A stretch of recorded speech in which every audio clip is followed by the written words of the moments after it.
For more on this, Ronald Wan, he is a senior committee member of the Hong Kong Securities Institute, live for us in Hong Kong. Ronald, good to see you again, and welcome to Biz Asia America. This situation with the IPO, a lot of viewers forget that the company was already public before. Tell us a little bit about what happened before and why this time it's going to be different.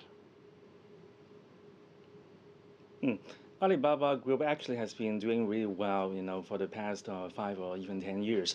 But as we have seen in the Hong Kong capital market before, the C2C business has been listed in Hong Kong previously, and the performance is so and so. But this time, we've seen the whole Alibaba Group. Basically, we've seen the B2B business, C2C business, and other online business will be listed as well. But based on my understanding, the third-party payment, the Alipay, will not be included in the listed group. So this time, a lot of investors actually looking at the potential of the B2B business, especially it has a dominating, very non-manipulating position in China. That is really attractive. The valuation, according to most of the documents, put it at $100 billion. And that is not a typo. That is a massive amount for a company that's involved in the, sort of the Amazon-type business, the eBay business, and the banking business, and now possibly the television business, which I'll get to in just a bit. But most people are saying that basically Credit Suisse is going to be running the books on this when it does go public. And last time it was listed in Hong Kong, is it fair to say that that's a pretty good guess by most people that will be likely listed in Hong Kong, or maybe even dual listed?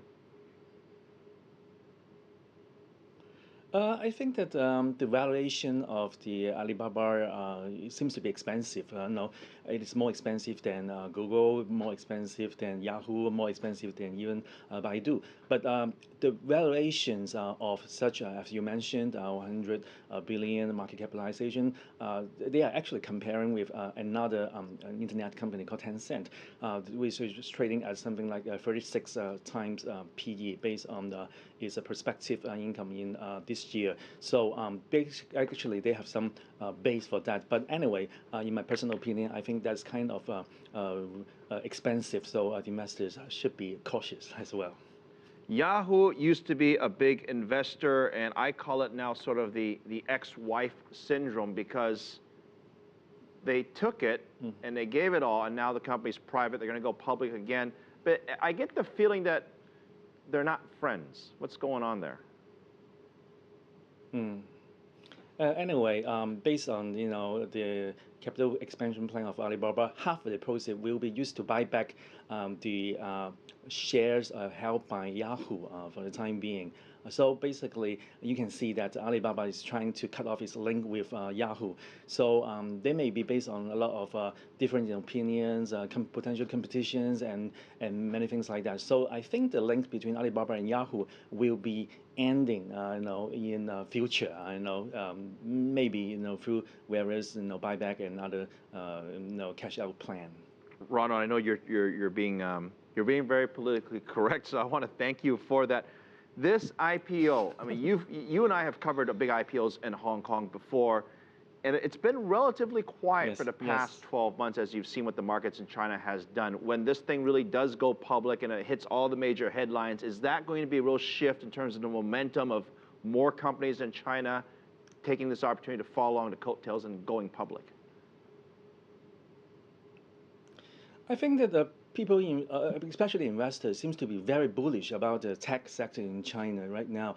But I think some of the bullishness is actually driven by the, this IPO, some of the artificial elements involved. So I think that the tech segment in China will peak when Alibaba get listed. So it may be time for the investors to cash out, other similar investment before the market reach the peak. So basically, it's my understanding. It's based on my last time experience, dealing with them, and the C2C business peak at the first day of trading, and then it's going downhill, until they get privatized.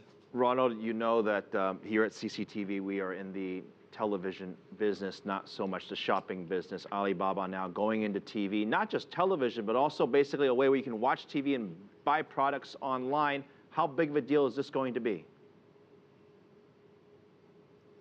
Well, actually, I think Alibaba is actually doing really well with the mobile phone and other tablet or even PC.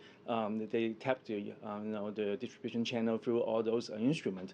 So this time when they tap into the internet TV, I actually have a question whether those viewers will buy things, or even pay bills through the satellite box on TV box. So I'm actually a little bit conservative, but I think it's part of the expansion plan or even the publicity plan, in view of its forthcoming IPO, because investors actually like the group to be more, diverse and more entrepreneurial in doing their business, especially expanding the distribution network and TV, especially internet TV, obviously is one of the choice. All right, as long as people keep watching Biz Asia America, I'm okay with that. Ronald Wan, thank you very much joining us live from Hong Kong.